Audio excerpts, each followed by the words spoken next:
Umunsi umwe abakozi bahawe amafaranga bagomba kugabura nk'igihembo,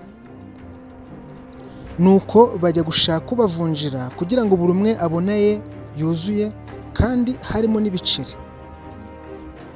Hanyuma baragabura habamo ko buri umwe asigaramo undi igiceri cy'ijana kandi agomba kukimuha. Nuko aramubwira ati igiceri cyo ndakibona gute? Undi aramusubiza ati wabaye ute? Ijana niryo waburana? Undi ati ariko ni ayanjye, mba nayavunikiye yampe. Undi ati atabonetse se umuntu nkawe uraburana ijana nkushya umwana? N'uwakumva yaguseka. Nuko intonganya ziratangira, kumvikana biranga, barashwana ndetse barasebanya.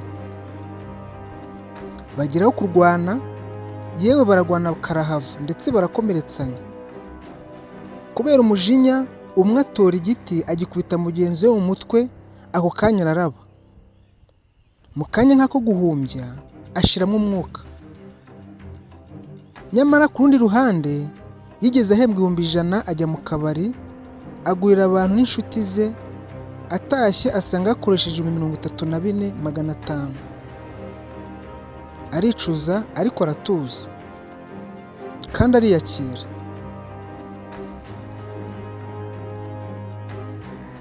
Rero ikiri somo rishatse kuvuga,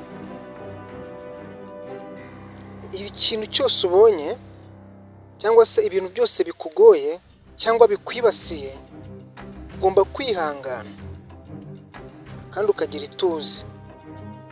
Ibi bishobora guhesha amahoro yo mu mutima kandi nawe ukiha amahoro kandi ukabasha kubaho neza kubera ko wihanganye. Rero ni byiza ko tugomba kwihanganira ibitugoye, si ngombwa ko tugomba guhangana n'ibitugoye kuko rimwe na rimwe biratwibasira bikanadusiga habi.